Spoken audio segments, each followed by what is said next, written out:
O'Reilly. Are your wiper blades chattering, skipping, or squeaking? Don't let streaks or smearing on your windshield compromise your visibility. When it's time to replace your wiper blades, stop by O'Reilly Auto Parts and see our selection.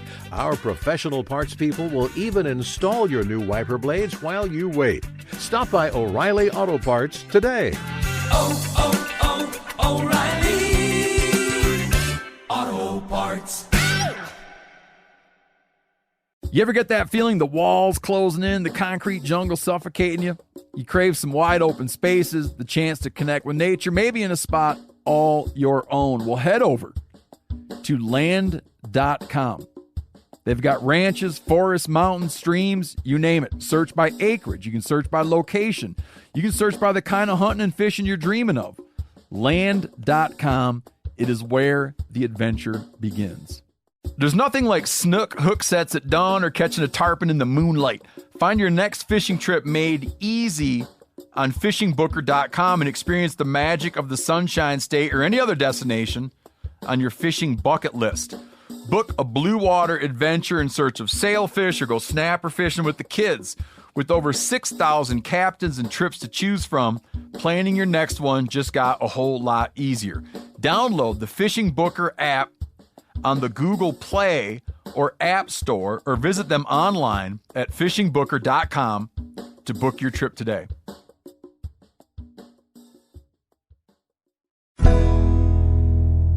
Hey everybody, and welcome to another episode of the Hunting Collective. I'm Ben O'Brien, and today I am joined by the great Chad Mendes. Chad Mendes is a man that you may know from his exploits in the fighting game. He's a UFC featherweight fighter with a record of 18-4. He's had some legendary fights throughout his career. He's currently in the midst of a comeback. He's going to fight in UFC 232 Saturday, December 29th in Vegas against one Alexander Volkanovski. But that's not really the reason I sat down with Chad. I met Chad a couple of years ago on a turkey camp at John Dudley's place, and was immediately stricken by just how cool a dude he was, how much fun we had together, how much he really cared about wild meat, wild animals, wild places, all the things that I and you care about. So I figured, for all these reasons, he's a great person to talk to. He has a good angle on being a celebrity outside the hunting space and having to deal with speaking about hunting to a broader public, and it's heightened his awareness around what he says and does and what his goals are. So, without further ado, Chad Mendes from Sacramento at his gym, getting ready to punch it up, UFC 232. Enjoy. No pressure, Chad Mendes. How you doing, sir? I'm doing great, man. I'm here in Sacramento. We're about a week and a half out from my fight. Yes. Biggest fight of my life. Every fight is the biggest fight of my life. But no small thing to be taking some time out to sit with my dumb ass and talk about hunting and different things like that. Dude, I could talk about hunting all day. That's I know you're back fighting. I mean, you took a break for a while, and you mostly just hunted, right? So I started a business called Fins and Feathers, and basically what it is, we call it like a celebrity outdoor service. Yeah. And we take people on different hunting, fishing, crazy trips all over the world. Like we go to New Zealand, we do stuff into Mexico for fishing, and just all kinds of stuff in the United States. And then we have like 20 different celebrity pro staff members, different UFC fighters. We have some PBR guys, pro basketball, baseball, football players, just kind of a mix of a different group of people. And all of them absolutely love hunting, love fishing, love the outdoors. So we'll get a group of people, send them on, say like a mule deer hunt in Utah, and then we'll put one or sometimes even two of our celebrities on the trip. And they're in there hunting with all the clients, hanging out camp, drinking with them, hanging out. Yeah, it's cool, man. So we launched that back in the end of 2015. So that's done well for you, though, right? I enjoy following. Like, there's where Chad is now. Yeah, there's where Chad. What kind of fish is that? Yeah, it's been awesome, man. Just being able to travel and not only just make money doing something in the outdoors is like a dream of mine. Yeah. But doing it with so many people that share the same passions that I share, you know. Yeah. So it's been awesome. I feel very blessed to be able to do it. It certainly looks awesome. from the outside looking in. Mm-hmm. What's your next? What do you got planned? I mean, your season's just about over. You got any after your fight? Are you gonna get right back to it? Yeah, I know you do. Yeah, I think it's like a week and a half, 2 weeks, and then I'm straight to Ohio. I usually do a late season whitetail hunt with my buddy Zach Singler out there. Oh yeah. And he leases some farms, and he actually owns a couple farms that, I mean, the guy is completely ate up with hunting like we are. Just eats, breathes, sleeps it. Like he'll buy a property and just completely set it up for hunting. That's it. Like no house on it or anything, And I just go out there with him, and we'll run some cameras and try to hopefully locate some shooter bucks and go out there. I usually go out there for like 4 or 5 days and then go straight to the ATA show. So you go fight. Kick ass, someone up, beat somebody up, and then go sit in a tree, and relax. Yeah, exactly. It's usually like 20 degrees or colder, so there's not a ton of relaxing when you're sitting out there. Yeah, but dude, I know how that goes. That's my type of paradise. I'll take it. Oh man, me too. Well, I mean, we're in the gym. We're in Ultimate Fitness here in Sacramento. Stinky old gym. Mm-hmm. You spent a lot of time in here in the last, training for your last fight, and then training for this one. Mm-hmm. What's it like at this? I mean, this is your 10 days out. You've gone through all the motions. You've done this before. You're no stranger to this. What's it feel like now? Like, what's the feeling?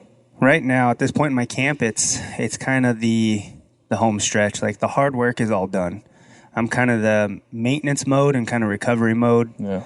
I'll do probably 1 or 2 more relatively intense workouts. They're short, but it's just to basically hit that red zone a little bit and kind of keep my body fine-tuned as far as staying in those zones. But I don't, the stretching is over, like pushing my body to the limits. It's all done. That was the last, 7 weeks of camp. So right now, it's like I said, it's just the recovery. I feel good. My weight's on point. I'm using a new diet system that I haven't used before. Yeah. And I've felt unbelievable this entire camp. So what's the diet system? It's called RP Strength is the company that set it up for me. But so for me, I think what my biggest, probably the thing that sucked for me most as far as the fight game goes is I wasn't eating enough. I'm training my butt off. Yeah. And I'm working out 2, sometimes 3 times a day, but usually 1 to 2 times a day. And then, so you get up in the morning, I'm rushing. I'll eat something really small like a banana and maybe a protein shake. I come here, I do like an hour and a half, 2 hour hard workout. And then I'll, drink a protein shake, shower, go home, eat 1 big meal, usually try to take like a nap and rest. And then I get up and go straight back to the gym for my second workout. And that's usually, between an hour to 2 hours long. Go home, I'll eat a dinner, and it's bedtime. That's what I probably had 1,000 calories, maybe 1,500 calories. It just wasn't enough food for me. And I always felt like that when I started getting later into the camps. Like I could tell my body's just like not keeping up.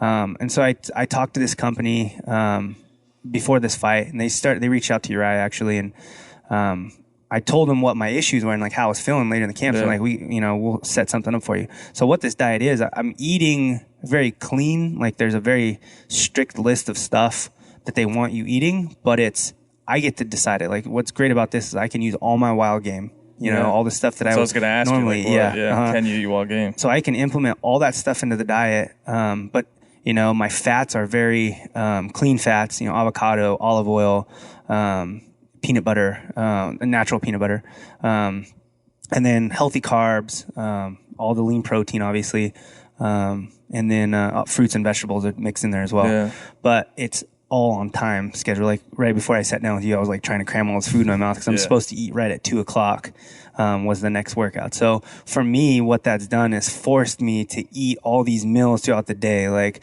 if I'm going to take a nap, I'm like, I'm going to eat right now. I'm going to take a quick nap because I know I have to eat again soon. So everything is just kind of, it's pretty life consuming. It sucks, honestly. Yeah, it's such a regimen. Oh, like, dude, it's horrible. You're so locked into I felt guilty about like, hey, let's sit down and talk for an hour because it seems like prep. You're so regimented and I'm sure it pays off in the end, but it's quite the sacrifice. Yeah, and I'm, like I said, never done it before, so it was kind of the thing. I was like, well, let's test this out for like a 2 or 3 week thing. If I'm feeling like crap or my weight's ballooning up or something like that, then maybe I won't do it. But right off the bat, I felt unbelievable. My endurance, my strength, speed, everything is like on point.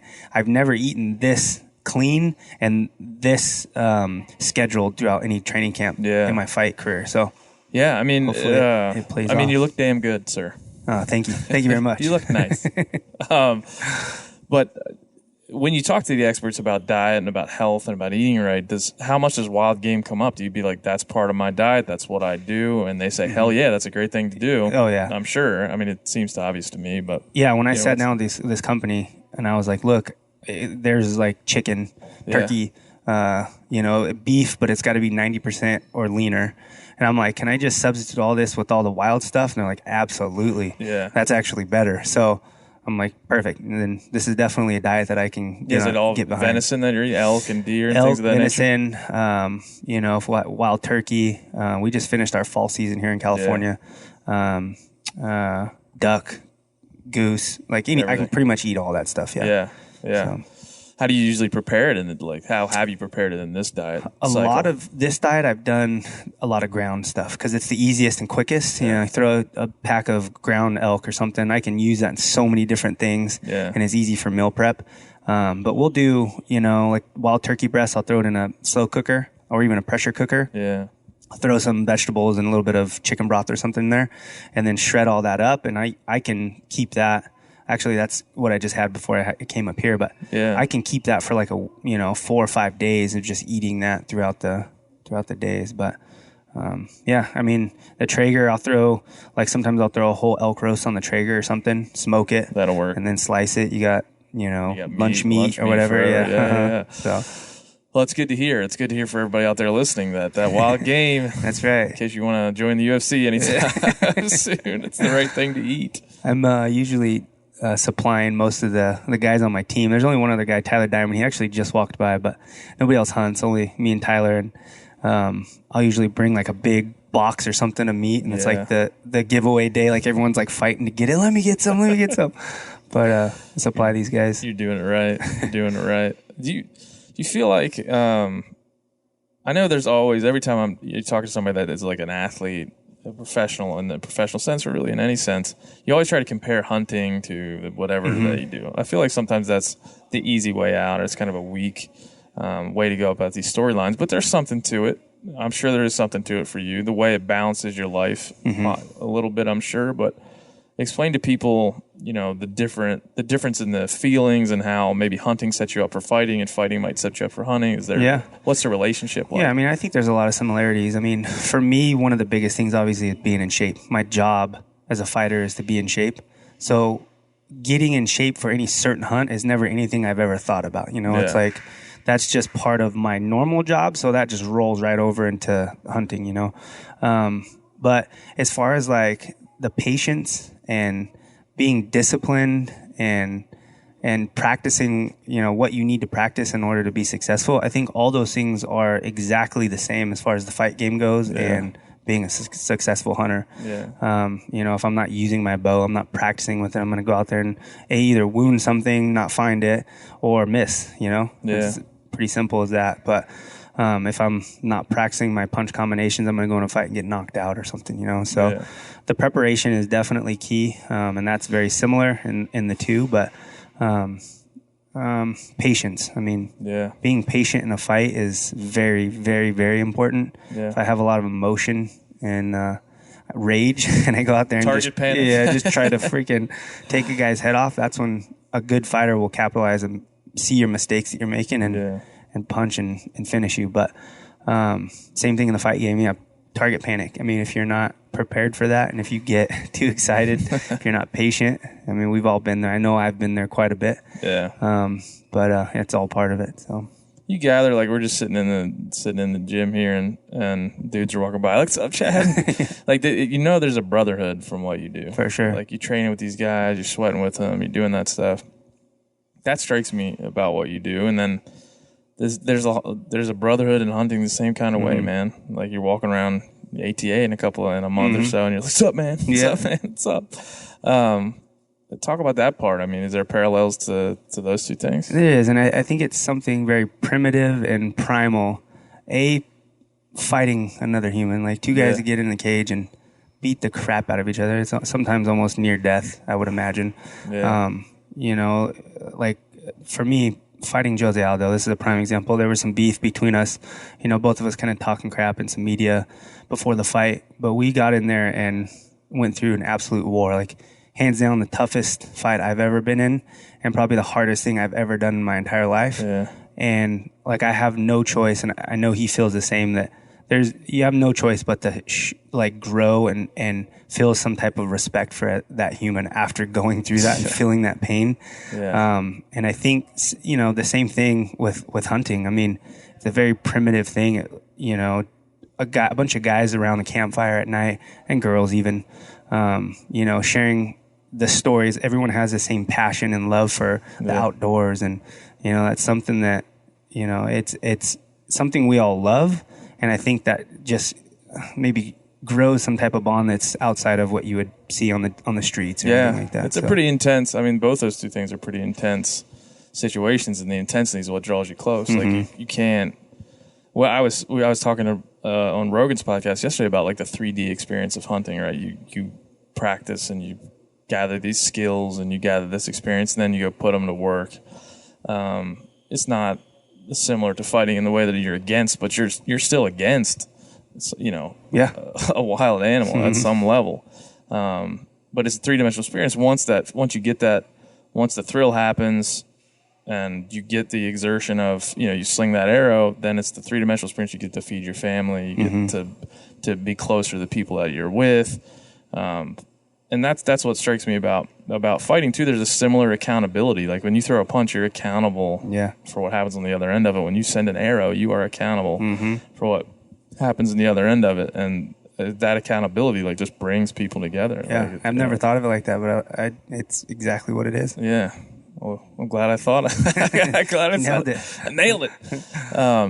And you're, through all this crazy stuff in your life, you're about to have, your wife is pregnant. She's pregnant. Yep. Yeah. I hope I didn't break any news. No. I should have asked before. I haven't posted anything on social. She's talked about it on social, but Has she?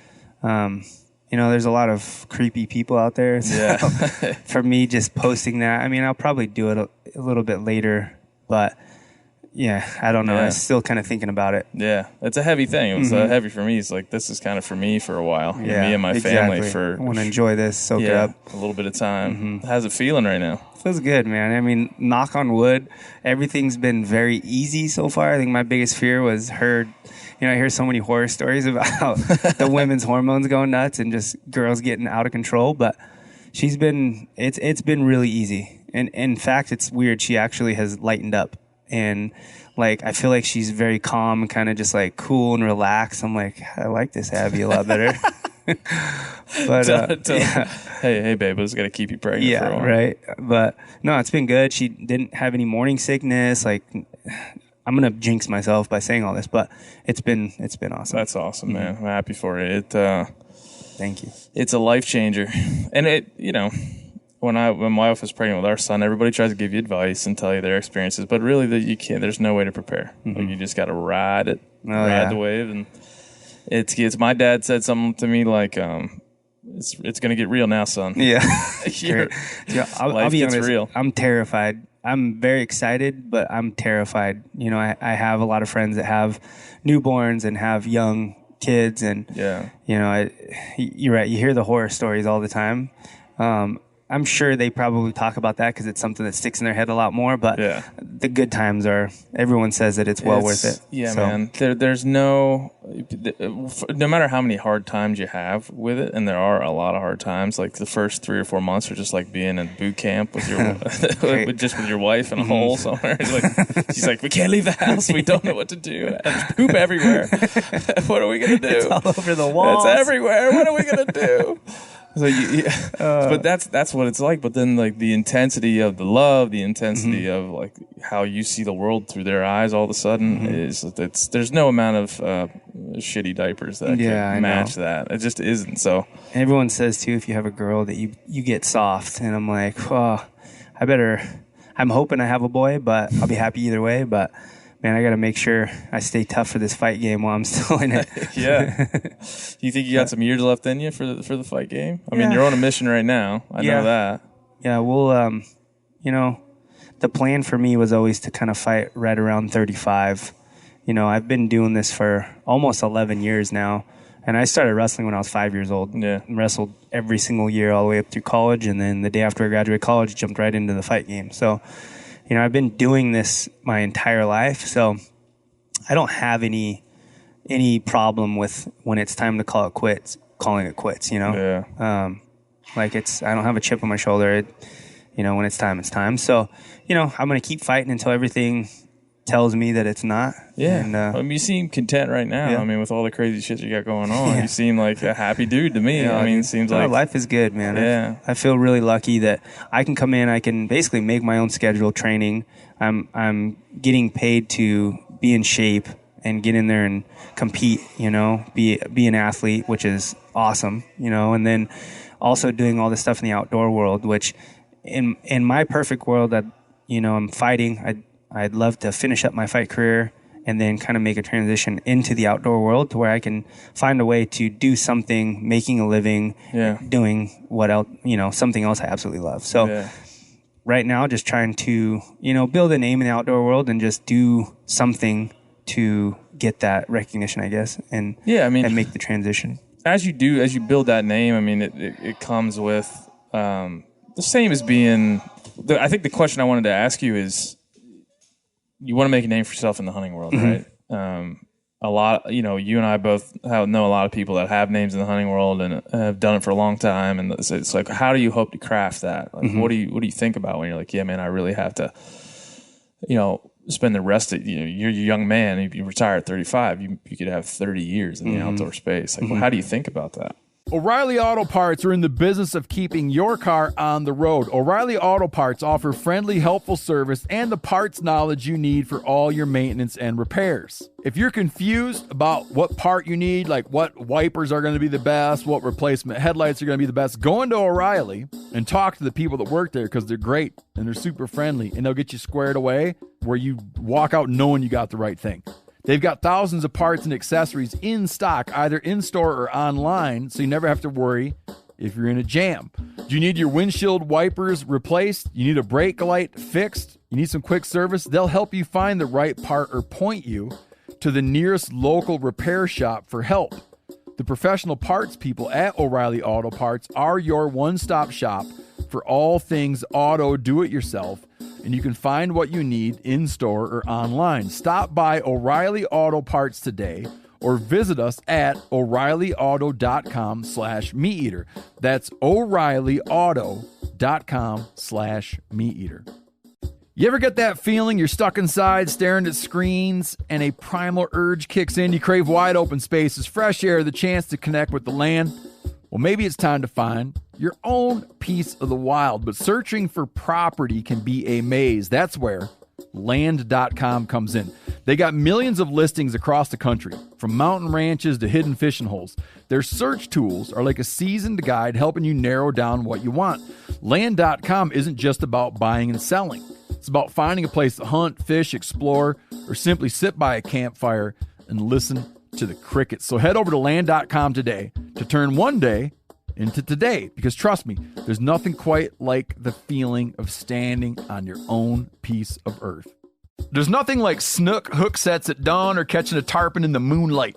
Find your next fishing trip made easy on fishingbooker.com and experience the magic of the Sunshine State or any other destination on your fishing bucket list.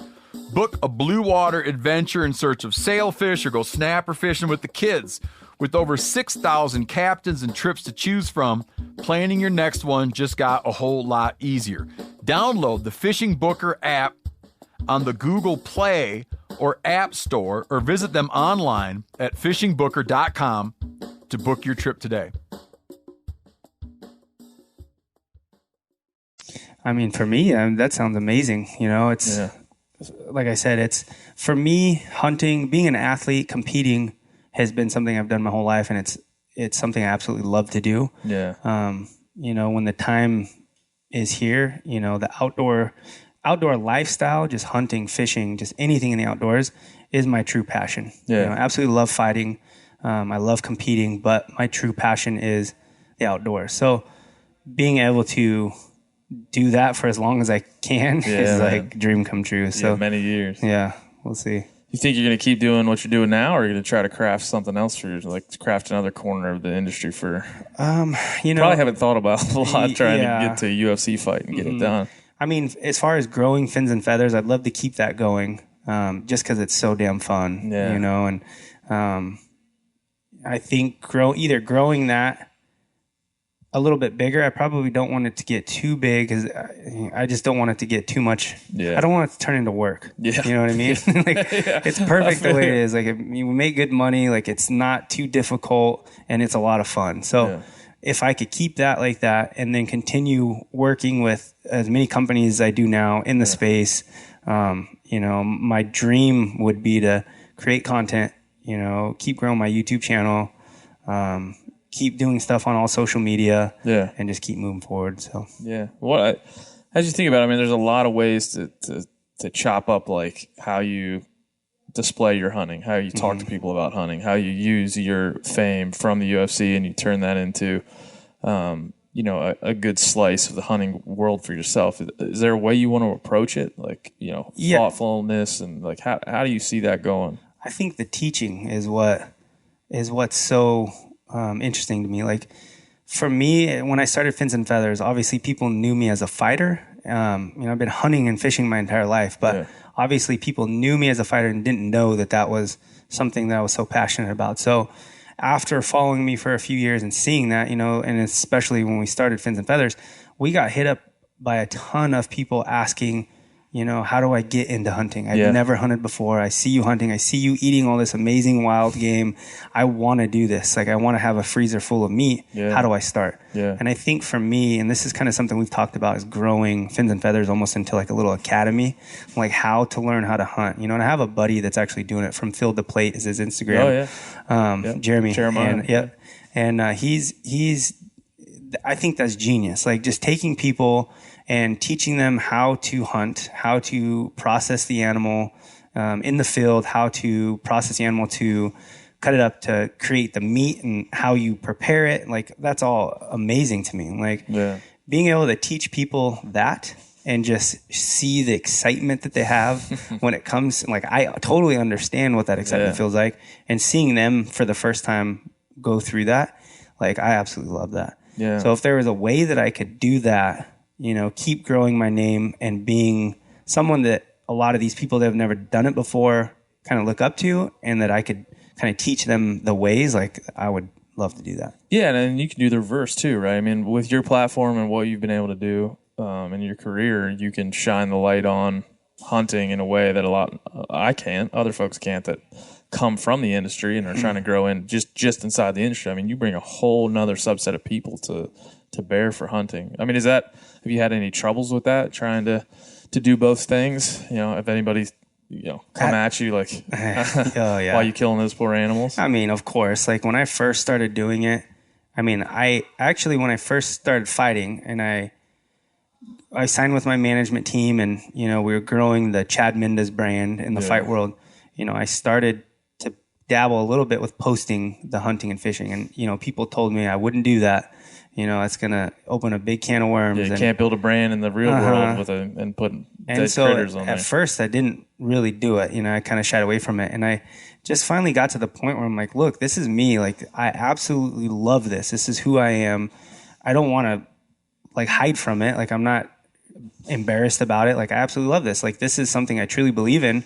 I'm going to start posting it. So I started posting, you know, my kills and what I was cooking with it and, like, you know, all that stuff. And right off the bat, of course, you know, people blow up. They don't understand it. They've never seen it from me posting it before. And it's something that's so disgusting to them. So, you know, I think over the last probably 4 or 5 years now, I've just weeded out or even changed some people's minds. I know that in the beginning, I would kind of go back and forth with people trying to explain myself. And once I think I explained things a little bit better to them, there was a lot of people that were like, wow, I've never thought of it like that. That's awesome. Okay, I appreciate you explaining it, you know? And then you still get the occasional people that don't care and they just want to hate. Man. But it takes some courage in your position with all you would have to lose if something would go wrong with that. You know, like I said, trying to build a brand, to remain relevant in a sport that's, that's harsh in a lot of ways, in an environment that's harsh, like having enough courage to come out and say, this is who I am. It sucks that it takes courage to say that about hunting, and somebody in your position, it just sucks. It doesn't make any sense to me, and it sucks, but it's real, and we can't skip over it even in this discussion. When you started changing people's minds, did you realize, was it around one portion? I imagine the meat was probably the easiest way to exactly. And I think when I realize people don't, and there's still people that don't understand it. They think, oh, this is just a hobby, and it's like, no, this isn't a hobby for me. Like, do I enjoy it? Yes, I absolutely enjoy it. But this is how I live my life. Like, this is a lifestyle for me. Like, I would rather fill my freezer with a big old wild boar than go to a grocery store and buy pork from a package, Like, I don't want that. Like, am I against eating it? No, I eat it. But I would rather go and fill my freezer with a big wild pig. Given the opportunity. Yeah, exactly. I'll take that. And so I think explaining that to people changes some people's mind. But, yeah, cooking the food, when I would show the meat hanging, like, this isn't me just killing this pig and leaving it out there, like taking a picture with it, high-fiving someone and walking away. Like, that's not what I'm doing. I'm butchering this thing. Like, I have a bunch of meat that's coming off of this. And then I show, me creating some amazing meals with it, And I think that's the pictures of that. And just, I put videos of me doing like how-tos on how to cook certain things on my YouTube. And I think people start realizing that, and they're like, wow, okay. Yeah, I get it. Dude. I get it. Well, it's frustrating in one way that you have to do that, but it also like that descent also forces you to do, like, it forces you to be more aware of what you're up to. If there wasn't anybody questioning it, you might just post a grip and grin and go about your day. Exactly. But you're like, man, I really care about this thing. My response is to become more positive and to put more good stuff out there and to try to convince people even more. Yeah. So in some ways, like, it sucks that it goes down that way, but it's good because it forces you to have a better, more codified opinion and way of doing what you're doing. Exactly. And I don't feel bad explaining. Like, some people absolutely hate, like, I have other buddies like, why do you even explain yourself? Like, screw them. Like, just ignore them. I have a lot of people that'll hit me up like, wait, why do you even care? Yeah. Well, I do care. That's the thing. Yeah. Like, I want them to understand, like, sometimes you change their mind. Sometimes they're just too thick-headed and they don't want to understand.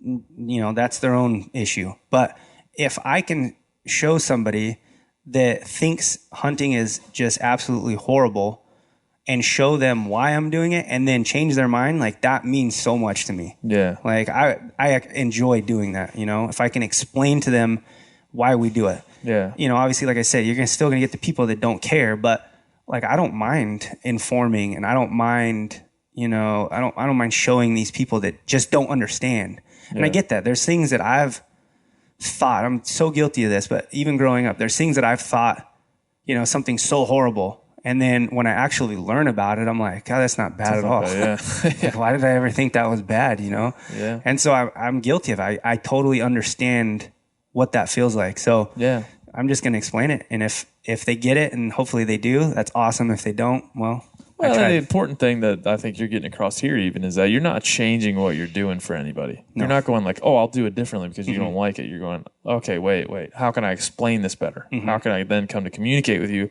a little bit better so you get what I'm talking about here? Because obviously there's, several big time oxymoronic notions within, like, I love this thing, but I killed it. Yeah. It's delicious. I get it. It's weird, but yeah. That's just what we've chosen, so what it's almost like, to me, it's like I didn't really choose it. It just came to me, and it's like I can't get out of it now. Yeah. I'm too wrapped up. I love it too much. Yep. No, I agree. You can't. You usually can't.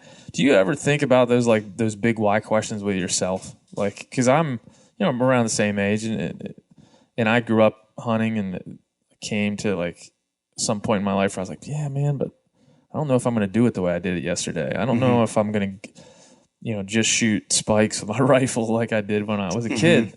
And I started thinking a lot about why I do certain things. And a lot of people that listen to this podcast, know that that's kind of the reason this exists. So we can then ask why. Like, people can learn your story and then ask, like, have you ever asked yourself, hey, why do I do this? Why do I really do this? Because it sounds like people want to hear that from you. They want to hear your why. Yeah, I mean, I definitely ask myself that quite a bit. You know, there's certain things as far as just hunting in itself, you know, and there's a lot of people, comments, things that I hear from people that sometimes make me even second guess myself. I'm like, why am I doing that? But, you know, I choose to eat meat. That bottom line, that's why I do this, you know, and for me, do I love killing something? Absolutely not. Like, it's not like I crave murder and death, you know. It's not what hunting is about at all for me.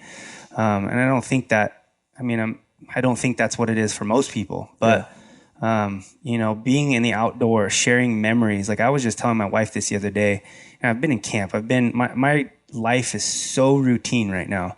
You know, I get up in the morning, I eat my food, which is, you know, I'm cramming down, going to work out, come back, eat again, rest, eat again, go to practice, come back. You know, it's the same thing every single day. I'm just like killing myself, very routine.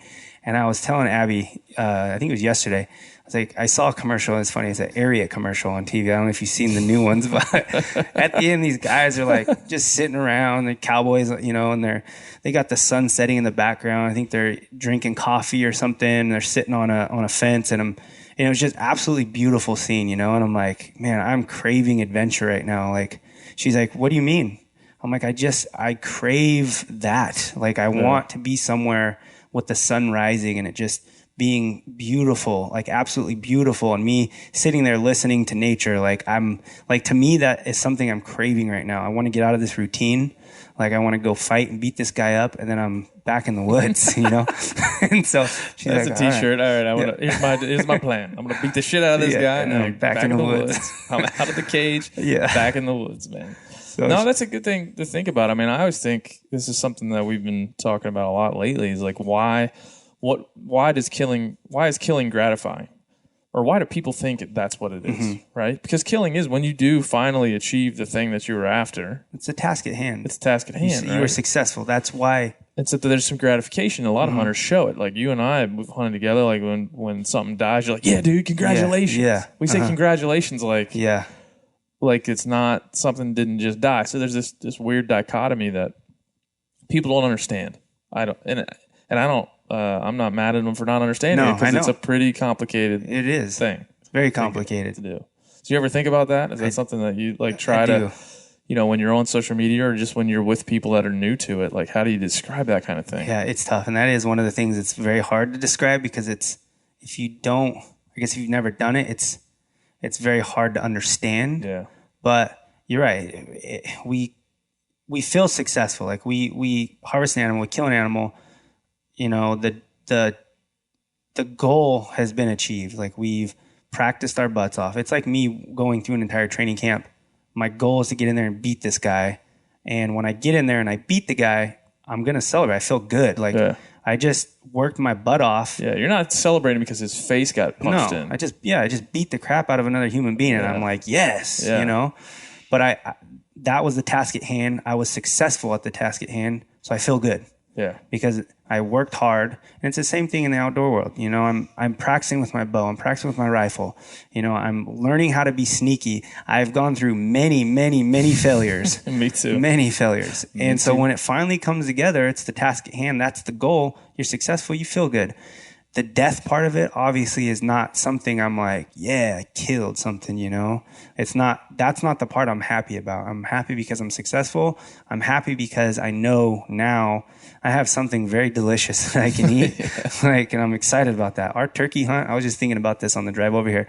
Like, how awesome was that trip at Dudley's? Like, killing wild turkeys, we would process them. We'd go out, find morel mushrooms and create just amazing meals, drinking some whiskey. Like, how awesome was that? You shot the wall. Yeah, I did shoot the wall. The arrow's still stuck in it. Still there. It's like a trophy for the dud house. But yeah, man, I could talk about turkey hunting all day.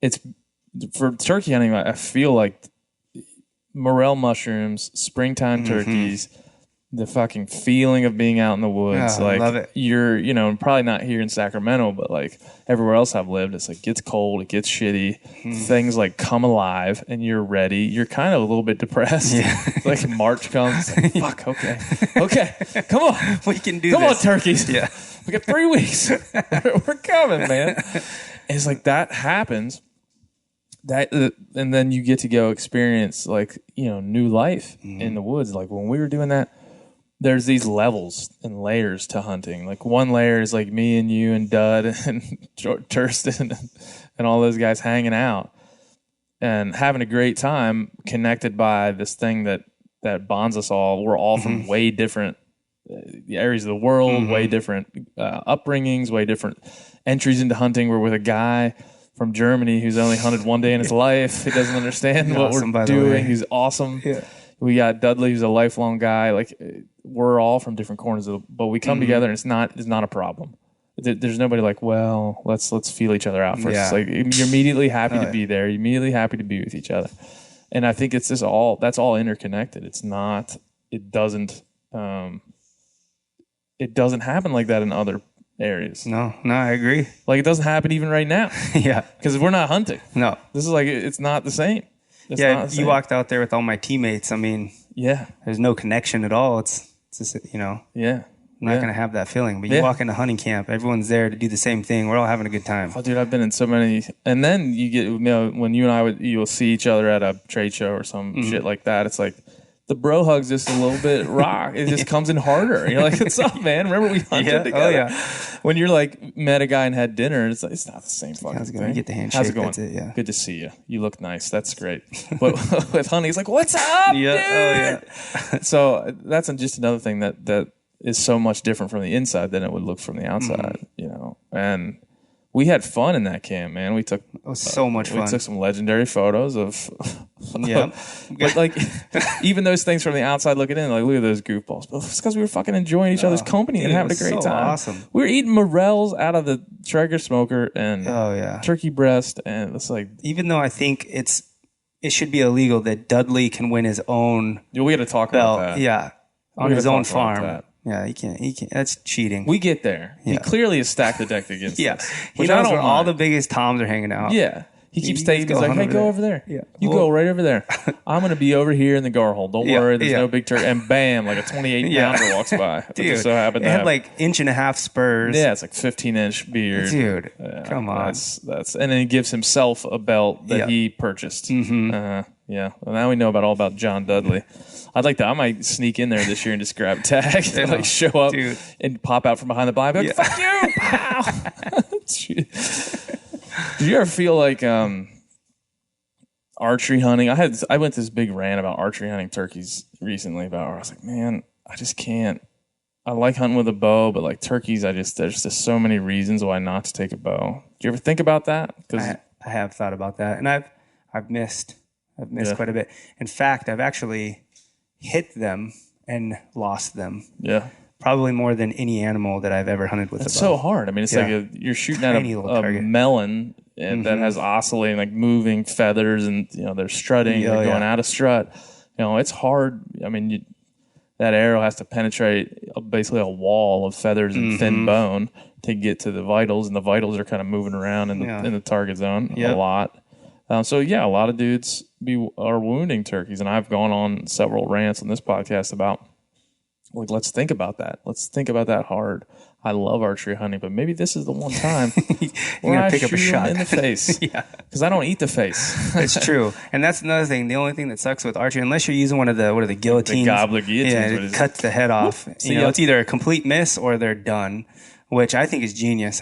The only crappy thing is you got to specifically set them up with the longer arrow, and you got to kind of move some stuff around on your bow. But nobody when really it works, it works. It's a gruesome activity. Yeah, but so is shooting them with a shotgun in the head. So whatever. I mean, those things equate to each other. But you're right. I mean, that's you're shooting I don't even know what the cutting diameters on these guillotines are, but it's long, 6 inches. Yeah, 5-6 inches. I would imagine. That would be the one time where I'm like, you're either, most cases you're either missing or cutting it right off. Cutting its head off. Yep. That's, like I said, it's not a good visual, but it's effective nonetheless. Doesn't really matter to me at that point. They do fly a little different too. So my wife, she wanted to kill, she'd never archery hunted. She wanted to kill a turkey for her first bow kill. So I got her dialed it all in, got it set up. Like, we're going to use one of these. So it's either a clean miss, and I didn't want her wounding it, and then us not finding it and her being turned off from hunting and all that. You know? For sure. So I wanted we tried shooting that. Dude, she missed, I think 3 times at like 12 yards. And I mean, I put one of those things on my bow and it was shooting all over the place. Yeah, they're not, you got to really fine tune them. You can't just screw one of those on like a yeah. And that's another point that I always make. As much as I love these things and much as I love archery, is that there is, it's hard to start hunting with a bow. Mm-hmm. It's fucking hard. Mm-hmm. It's not easy. It's much easier to like get the killing under your belt. I even remember the gun, just getting used to the situation. Yeah. I remember driving into turkey camp with old Thurston, and he said something like, I wasn't aware, in his German accent, I wasn't aware that you could wound animals. All I saw on social media was guys like Dudley and Cam Hanes killing them. I wasn't aware that funny. They got wounded. And I was like, yes, they do. Oh, that's very much. Well, luckily part of for him, he was a one-shot, one-kill, and that was his first thing he'd ever killed. But he's a fan of Dudley's and a record exec out of New York City, and an urbanite for lack of a better way to describe him. A fucking wonderful dude. Oh, he's amazing. I wish he was here right now. He's amazing. He'd so be funny. He'd Be a great podcast guest. He would be. Would be.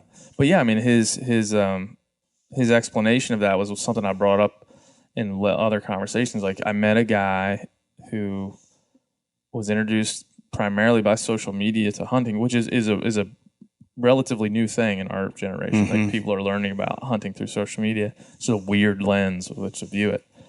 And he had just never run into like, hey, wounded one. Yeah. Had never heard that. He's on his first hunt, and it's after he shoots this turkey and it runs off with an arrow in it. He ends up finding it pretty quickly, but it's in the moments between shooting it and finding it that he realizes this thing could get away. Yeah. And it's not a cut and dry situation.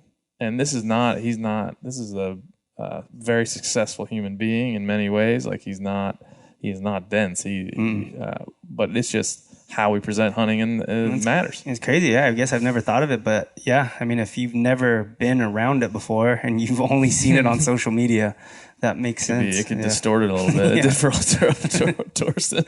See these guys like Cam Hanes and John Dudley. It's too good. It's their fault. Yeah.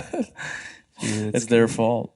But yeah, I think turkey hunting, and I think the kind of type of turkey hunting that we did just as a big group is so much fun. That's my favorite thing. This year, I think I'm going to try to kill. This may be something good for Abby, especially when you might have a little one walking around. My wife would buy chicken, right, from the store. She's like, I can't just be eating elk meat all year, you idiot. Mm-hmm. Eat that white meat. You got to get that white meat. And I'm like, well, okay. Like, I shot a turkey. She's like, yeah, but we ate that in a couple of weeks. I'm like, okay, well, how many more turkeys? Thinking in my brain, I'm like, how many more turkeys do I have to shoot so we don't have to buy this chicken from the store? Not that I don't like Mr. Purdue, but fuck him for now. Like, I'd much rather go hunt. I'd much rather go hunt. Yeah. O'Reilly Auto Parts are in the business of keeping your car on the road. O'Reilly Auto Parts offer friendly, helpful service and the parts knowledge you need for all your maintenance and repairs. If you're confused about what part you need, like what wipers are going to be the best, what replacement headlights are going to be the best, go into O'Reilly and talk to the people that work there, because they're great and they're super friendly, and they'll get you squared away where you walk out knowing you got the right thing. They've got thousands of parts and accessories in stock, either in-store or online, so you never have to worry if you're in a jam. Do you need your windshield wipers replaced? You need a brake light fixed? You need some quick service? They'll help you find the right part or point you to the nearest local repair shop for help. The professional parts people at O'Reilly Auto Parts are your one-stop shop for all things auto do-it-yourself, and you can find what you need in-store or online. Stop by O'Reilly Auto Parts today or visit us at O'ReillyAuto.com/MeatEater. That's O'ReillyAuto.com/MeatEater. You ever get that feeling you're stuck inside staring at screens and a primal urge kicks in? You crave wide open spaces, fresh air, the chance to connect with the land. Well, maybe it's time to find your own piece of the wild, but searching for property can be a maze. That's where Land.com comes in. They got millions of listings across the country, from mountain ranches to hidden fishing holes. Their search tools are like a seasoned guide helping you narrow down what you want. Land.com isn't just about buying and selling. It's about finding a place to hunt, fish, explore, or simply sit by a campfire and listen to the crickets. So head over to land.com today to turn one day into today, because trust me, there's nothing quite like the feeling of standing on your own piece of earth. There's nothing like snook hook sets at dawn or catching a tarpon in the moonlight. Find your next fishing trip made easy on fishingbooker.com and experience the magic of the Sunshine State or any other destination on your fishing bucket list. Book a blue water adventure in search of sailfish or go snapper fishing with the kids. With over 6,000 captains and trips to choose from, planning your next one just got a whole lot easier. Download the Fishing Booker app on the Google Play or App Store, or visit them online at fishingbooker.com to book your trip today.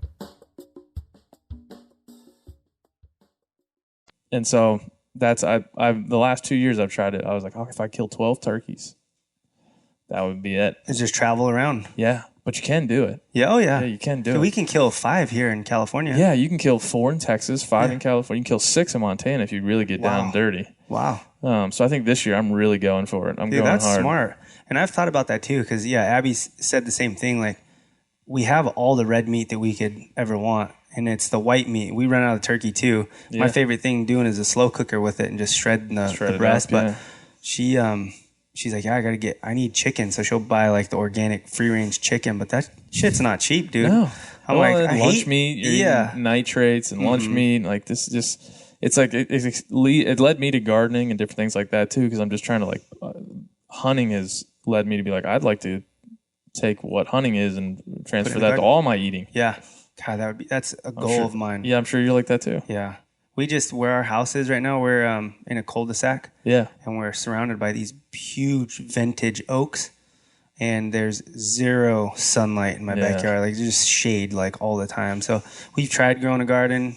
Everything gets about that tall and then doesn't produce. It's like done.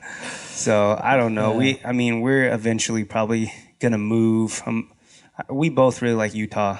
We'd love to move to Utah. Yeah. She's from Missouri. That's something we've talked about, but I would rather do Utah. We have a lot of friends that live there, mutual friends. And well, I mean, man, I'm moving to the West myself, being from the East Coast, and have bounced around a little bit over the last couple of years, moving around for jobs and stuff. The West was always something that I watched on TV. Mm-hmm. It was always, I remember thinking, elk, I'll never hunt elk. That's foolish. Like, you'd have to go way across the country to do that. I'll never be able to do that. Never be able to afford or have the time to do that. And now I live in a place where everywhere, public land dude, everywhere, I'm so elk jealous. Everywhere. Just come on out, dude. I'm there. I've talked about it. So I went with my buddy Max. I was telling you about the 10-day sheep hunt we did. Yeah. We did the combo. So you get the sheep tag, elk tag, and a deer tag. I ended up getting a doe where I was at like one of the last days. Like, I missed like a 340 bull, just a big herd bull. Max missed the bull. We were just like tucking our tails between our legs. I'm like, I need to bring some meat home. So I ended up taking a doe, and that was all we got out of three hunters. So it was a pretty tough time, but it was very game rich. We just sucked. You and me both. But yeah, I mean, I think you get to a point where in that state, like the fact that you just said I had a sheep tag, an elk tag, and a deer tag. That's so great. Like, to me, I just want to like giggle like a child. Like Christmas morning. Yeah, and I took a lot of breaks from hunting this fall to get my family moved and do all that stuff and get the new job kicking. But I was like, I just kept telling people for the next 35 years, I'm going to hunt the West like a madman. Because there's just it's endless. It's endless out there. It's beautiful, man. I mean, the elk population out there, I mean, you said you have bison running through your... I mean, they're not far from my front door is Yellowstone Park. So, I mean, every once in a while, you're like, I'll just drive 20 minutes. And we lived right in the mouth of the Gallatin River, runs through the Gallatin River Valley and then to Custer-Gallatin National Park, or not, Custer-Gallatin National Forest. And, I mean, it's 15 minutes from your door, and you're in this, like, high walled canyon, and then there's signs like sheep crossing. No way. Yeah, there's Have a you sheep seen any yet? No, but I have yet to I might just go there with Just like go a look. sixer and Yeah. sit there and look for sheep because that's Dude, I would be doing that all the time. my dad would come and I'd be like, Dad, you realize that I live in a place where there's like I could hike up and find sheep whenever I have a minute. That's so awesome. And it's so, I'm sure you're like me. It's like you live in a place where that isn't the case. You want to be there more than not. So I think my wife would end up leaving me because I'd just be out there doing all that all the time. Yeah. Damn it. I've told my wife, I'm like, we got to come up with a weekend plan. What can I do? Yeah, what can I do? What can I make sure? How can I make sure you're fucking happy? Get your honeydews in. I'm going to go play and look for sheep. I know. Yeah, I'm taking this 6-pack of PBR and I'm going to find these. I'm going to look glass up some sheep that I can't kill. Yeah. But yeah, I mean, I think I look forward to running around the West. And so there's other questions I want to ask you, but a lot of them are around those why questions. Like I think that's what interests me the most right now. Just in this podcast, people that listen, it's a cross section of everybody, and everybody has their own whys and why they do things. But do you ever think about, we talked about, killing is gratifying, right? What's the why there? We know, you and I know what the why, but it's just kind of letting it out for people. The next step to that, and the next question I always ask myself is like, why do I desire a trophy? Like the word trophy gets weaponized, and you certainly can't really go out and use it. Like, hey, I went on to Trophy Alcon. It was great. That immediately changes. Oh yeah. Whether you're 500,000 people that follow you, like immediately changes. But to me, the trophy isn't just the antlers. It's the experience. It's the meat. But the next level of that is me asking myself and asking you, like, we desire that trophy, and we desire to show people that we had success. Oh yeah. And I think that desire is problematic because a lot of people will say there's intrinsic motivations, which is like just for me. I'm doing something because it makes me feel right. And there's extrinsic motivation, which is it's for other people. I'm doing it because other people like to see me do it or might like to have seen it. So how do you balance that? Because I mean, you have a big social media following, you have celebrity in many ways, and you're trying to tell your hunting story. How do you balance that why, the desire to finish off with a trophy? Yeah, I think that right there is probably the hardest thing for people that don't hunt to understand, the trophy part of it, quote unquote trophy part. And like that term gets used all the time in my comments, like, you're just a trophy hunter. Like, well, what does that mean? Yeah. Like, if it means that I'm searching for the most mature animal, like, yeah, then I'm a trophy hunter. Because in this world, I don't want to go out and shoot a 1-year-old or 2-year-old deer. There's less meat. I want this animal to be able to grow up and become mature so that now that thing can spread its seed and keep the population growing. There's quite a few things with it, but it is a tough one to try to explain to people that don't hunt and don't want to understand. But for me, I mean, it's going out, searching for the most mature animal. And sometimes that's the bigger animal, sometimes that's not. I mean, I've killed, I think my 6-year-old, I killed a Ohio buck last year. It was like 6.5-year-old buck, which is a mature deer. Yeah. It was like 130 inches. Like, it's not like a giant by any means, but I'm happy with it. I killed him with my bow. I went out there, I had a couple days to hunt, and I have some amazing meat in my freezer from it. Like, that is a trophy hunt to me. Yeah. You don't ever feel pressure to, and I think this would be a question you'd be uniquely suited to answer, like pressure to celebrate one more than the other when it comes to like celebrating the antlers and celebrating the meat. Like, do you feel like, well, if I just celebrate the meat, more people give me less shit if I just, take one trophy photo and like meat. Like, how do you balance that messaging? And with, those motivations are interesting to me because it becomes like, how do you balance what people want to see and what you want to say? I mean, for me, it is, it's a balancing act. I mean, I got to do both. I have to show people that if I only posted a trophy picture of me grabbing this deer's antler and taking a picture with it and don't say anything about the meat, that's when I get people that are like, oh, I hope you didn't just leave that there after you took that photo. You know, the people that just don't understand, they just don't get, that's a great hobby you have. And it's like, okay, so now I have to explain to these people, like, I'm not just killing this animal to take a photo with it and then walking off. Like, this is, and so then usually I do either a picture of me processing it or showing all the meat all processed. Like, look, this is my buck that I just killed. Now this is all coming home with me to fill my freezer. And then I show me cooking that meat, you know? Yeah. I think the balance between those three things is what makes, at least for my following, makes people understand, okay, this is why he's doing this. Yeah, man. You know? And so I like showing off what I've killed, you know, and this is the toughest part to explain, but it's not because I'm proud that I killed this thing. Like I murdered an animal. You know, I'm not proud. I'm not trying to say that. I'm proud because I was successful. Yeah. I put in the work. This was my task that I was trying to succeed at, and I'm successful. Look, you know? Yeah, that's what I appreciate from knowing you is that, like, you have fun, you enjoy life, you enjoy hunting. It's what drives you in a lot of ways. But at the same time, there's immense respect for the animal, for the people that hunt, and for, like, representing them in a way. So I've always appreciated that. Thanks, buddy. Yeah, I mean, it's like I said, the outdoor lifestyle is my ultimate passion. Like, absolutely love it. I've done it since I was a little kid, following my dad through the woods, you know, chasing little black-tailed bucks up in the Sierras, you know, and being so excited going up for the weekend and just camping with my dad and my brothers, and, you know, growing into that type of lifestyle from a little kid to where I'm at now. Like, that's my life. This is what I love to do, you know. And someone actually just left a comment the other day, and he said, like, oh, you just got some money and now you think you're a hunter. It's like, man, I've been doing this since I was a little kid. This is my lifestyle. That's some weak ass surface level bullshit.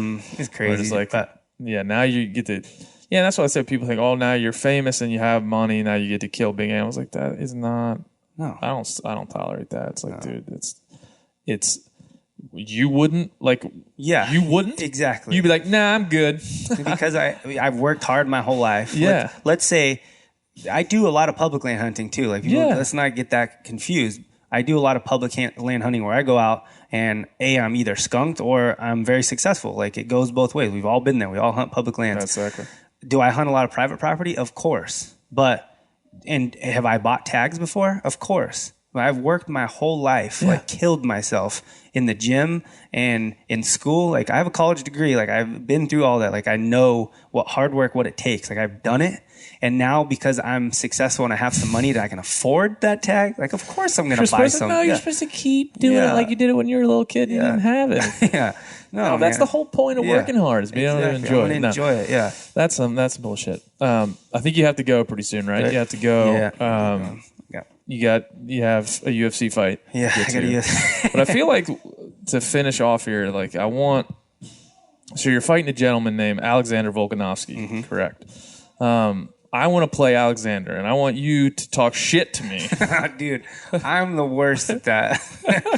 I just want to be like, fuck you, Chad Mendes. I'm going to punch you in your face. All right, listen, Vaginovsky. Oh, I see how it is. Don't make me... dude, I'm bad. I'm so bad at talking shit. Did they ever try to make you do that? They UFC? Do, and I hate it. I'm like, I can't do it, man. They were trying, like, well, we can't really sell this fight unless you're they want it, man. They want the Connor. They want, I mean, I get it. It's selling a fight, but it's not me. It's not who I am. I've never, like, being a wrestler, like, my dad's always taught me, you be respectful. And, like, I don't have to be a complete asshole to show that I'm tough. Like, I know I'm tough. I know what I can do. Like, I don't need to show you it and let you hear it with my mouth. Like, I'm going to show you when we step in the ring. You generally show it. You generally do the walking and less of the talking. So, I thought maybe we get... I thought like, fuck you. But you came through. Well, good luck, dude. Thanks, man. Thank you for sitting down with me. Good luck on Saturday the 29th. Is it in Vegas? It is Vegas, yeah. It's at the T-Mobile. It's that new arena. Yeah, the new arena in Vegas. Well, wherever I am, I'll have a drink in hand, and I'll be fucking screaming at the television when you knock out Vaginovsky. And let's go get some hunting in after. And then we're going to get, and then turkey season will be coming down the pipe. Hell yeah. Thanks, brother. Yeah, thank you. that is all. Chad Mendes, thank you, my friend, for taking a short time. He was in between a baby doctor's appointment, and then he was going to another doctor's appointment for himself. He was training for fights. He was doing his meal plans. He was stuffing bagels in his mouth before we started the podcast. And for some reason, he felt graceful enough to sit down with me in Sacramento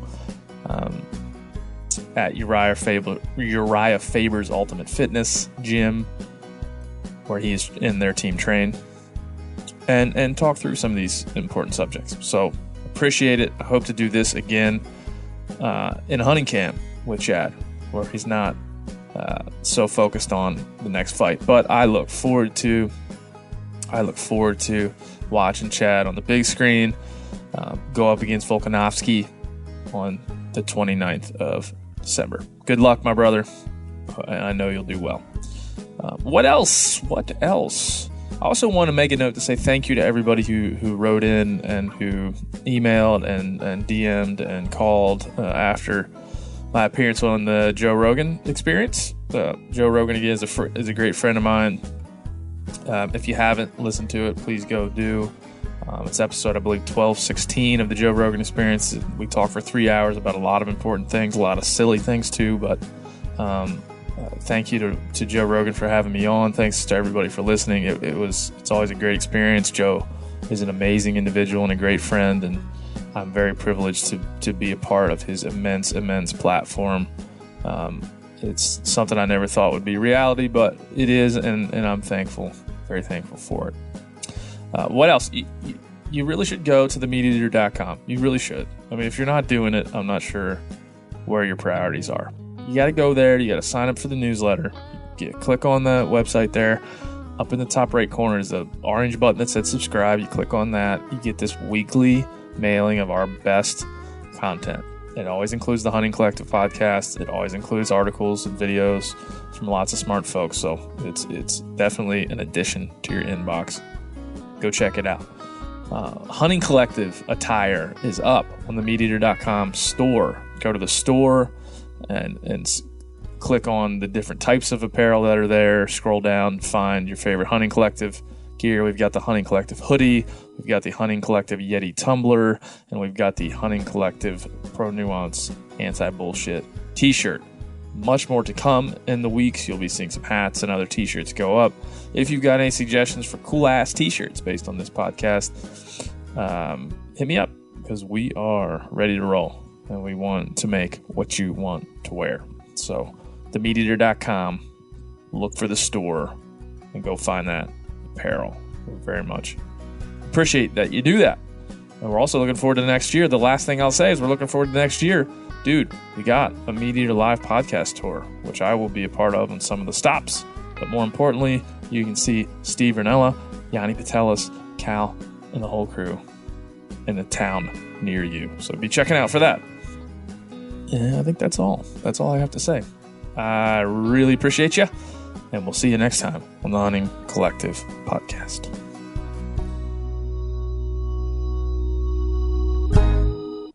You ever get that feeling the walls closing in, the concrete jungle suffocating you? You crave some wide open spaces, the chance to connect with nature, maybe in a spot all your own. Well, head over to land.com. They've got ranches, forests, mountains, streams, you name it. Search by acreage. You can search by location. You can search by the kind of hunting and fishing you're dreaming of. Land.com. It is where the adventure begins. Hey everybody, listen up. I got mega huge news. Meat Eater Live is heading back out on the road. That's right. Join me and the crew. Clay Newcomb, Cal, Yanni, Spencer's going to be there. Phil the engineer's going to be there. Meat Eater Live headed back out. Now, when you get every ticket, okay? Every ticket you buy, you get a signed copy of our new Meat Eater Outdoor Cookbook. This tour is celebrating the release of the book. Buy a ticket, get a signed copy, Meat Eater Outdoor Cookbook, wild game recipes for the grill, smoker, camp stove, and campfire, which I'll point out is a $38 value. Here's where we're going to go. April 23rd, the Mesa Arts Center in Mesa, Arizona. April 24, the Balboa Theater in San Diego. April 25, the Grove in Anaheim, California. April 27, the Crest Theater in Sacramento. April 29, the Union in Salt Lake City. April 30, the Egyptian in Boise. May 1, the Wilma Theater in Missoula. May 2, the Bing Crosby Theater in Spokane, Washington. May 4, Revolution Hall in Portland, Oregon. And May 5, the last day of the tour, Pantages Theater in Tacoma, Washington. For tickets and more information, visit the events page at themeateater.com. Hope to see you at the show.